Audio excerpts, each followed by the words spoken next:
So fun little experiment today. I've built an identical voice agent in Retell AI, Vapi, and Synthflow. I'm going to see which one has the lowest latency. So quick 101 on latency. Your latency for your voice agent is broadly made up of 5 different components. You've got the initial transport.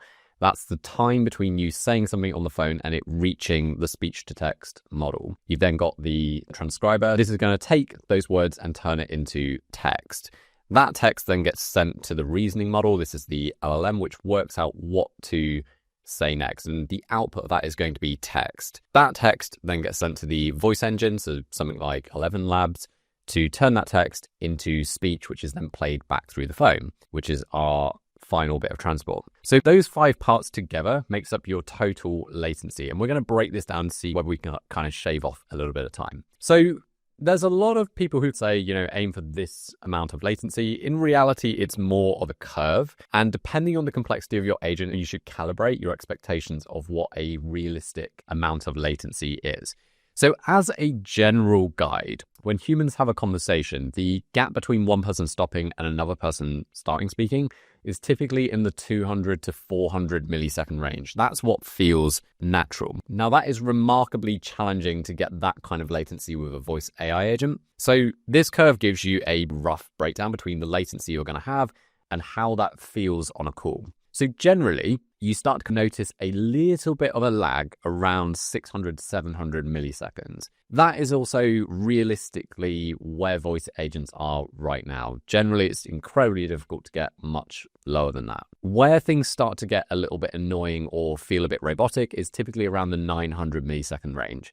Again, that is quite normal at the moment when building voice agents. It's not really a problem, but it's where it becomes noticeable that you're talking to an AI rather than a human.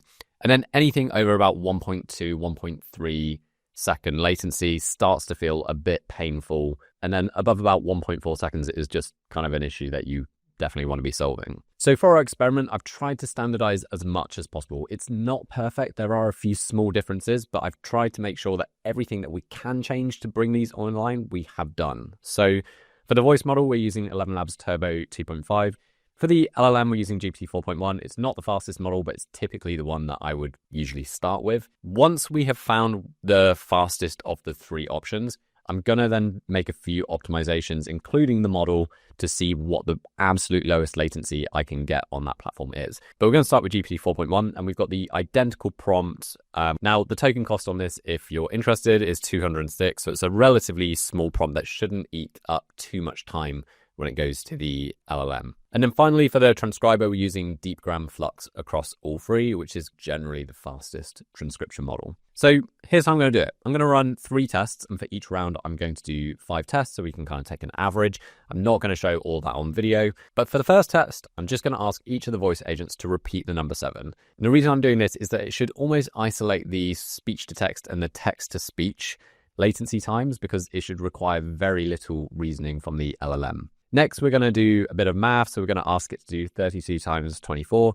And then finally, I'm going to ask it for the capital of France. So before we run our first test, I'll just quickly show you the setup for the 3 agents. So we've got the prompt here, GPT 4.1 and 11 Labs Nina. And if we go into transcription, you can see we are using Deepgram here. Then on Vapi, should be all the same again. GPT 4.1, we've got our prompt, 11 Labs Turbo 2.5, and then the transcriber is Deepgram. And then again on Synthflow, we've got our prompt, we've got GPT 4.1, and then 11 Labs Turbo V 2.5. And then for the transcription, we've got Deepgram. So first up, I'm going to test Retell AI. Repeat the number 7. 7. What is 24 times 32?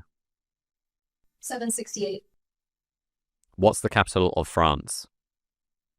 Paris. Okay, I'm going to repeat that a few more times. Okay, so I've run 5 tests, and I think the fastest latency I got was 680 milliseconds round trip. So you can see the breakdown here of the different steps. Okay, so on average with Retell, we got 714 milliseconds total latency, and the majority of that was reasoning. You can see the LLM was about 380 milliseconds of latency there. So next we're going to test this same thing on Vapi. So let's go over here, and we're going to talk to the assistant. Repeat the number 7. 7. What's 24 times 32? 7. 7. What's 24 times 32? 768. What's the capital of France? Paris. Okay, so I'm going to go into the call logs, and if we go into our test, we should be able to get a decent breakdown of the latency. So what's interesting with Vapi is that in addition to getting the latency for each step of the process, you also get the overall turn taking time. And this takes into account the gap between the AI finishing the last sentence and me starting the next one. So we're going to somewhat ignore that. And instead, I'm going to be using the average of the transcriber, the LLM, the voice, transport, and the endpointing, just to make sure this is a fair test between the different tools. So I'm going to repeat that a couple of times and then add that data into our table. Overall, much better from Vapi. We shaved off a few hundred milliseconds on the total latency. The only one that wasn't as fast was the speech to text. The transcriber was quite a bit slower than Retell. We've gone from 30 milliseconds up to 118. But impressively, the reasoning model, the LLM, was significantly faster. We've gone from 386 milliseconds down to 161. So let's finally test out Synthflow and see what numbers we get back from that. And for this one, I need to actually go to call my phone number because Synthflow doesn't allow you to simulate testing within their platform. Repeat the number 7. 7. What's 24 times 32?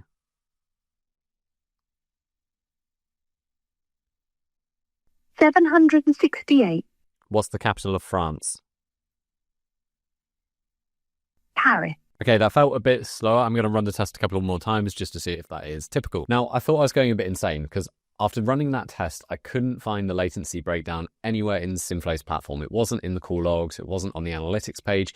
Now, it was definitely not as fast as Vapi or Retell, so I'm not too concerned. I don't think it's going to be the winner of the three. But for my own curiosity, I wanted to see what the actual round trip latency was.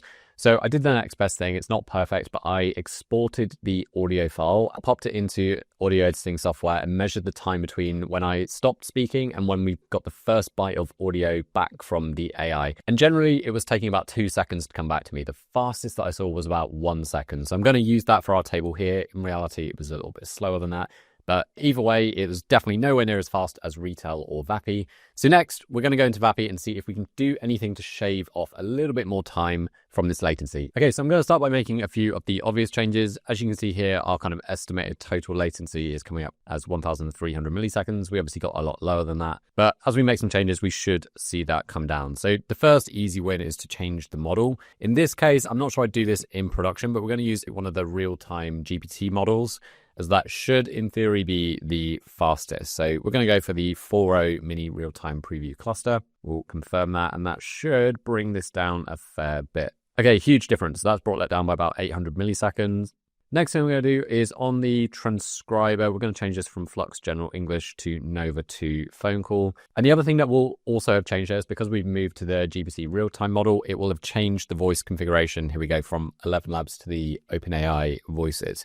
Now, if this isn't as fast, the other configuration we could use is something like GPT 4.0 Mini or Nano, and then use the Vapi voices. It's possible that might be a bit faster. What we might notice here using the real-time GPT is we might lose out on quality slightly. So let's publish that and see what we get. Repeat the number 7. 7. What's 24 times 32? 768. What's the capital of France?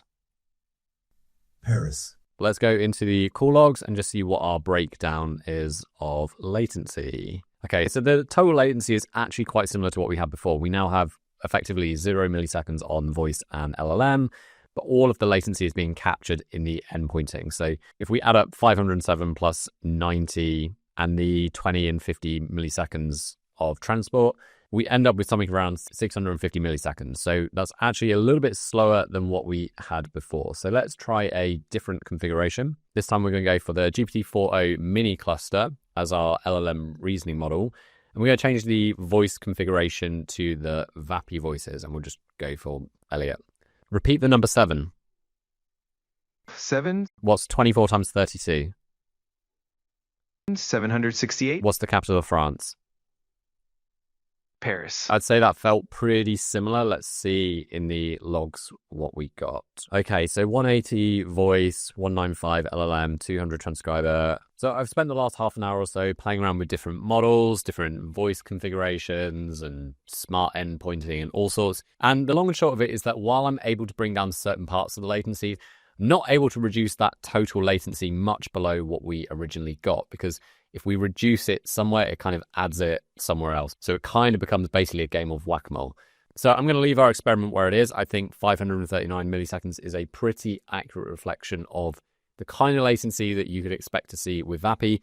Now, if you want to take this to the next level and you really want to kind of shave your latency below 500 milliseconds, Vapi has a very good article here which has some more advanced things that you can do.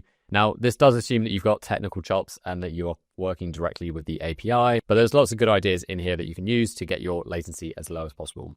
But all in all, 539 milliseconds is nothing to be sniffed at. I would be very, very happy with that if I got that on a production agent. Now, if you're curious about building voice agents on Vapi, here's everything that I wish I knew about Vapi before I started using it.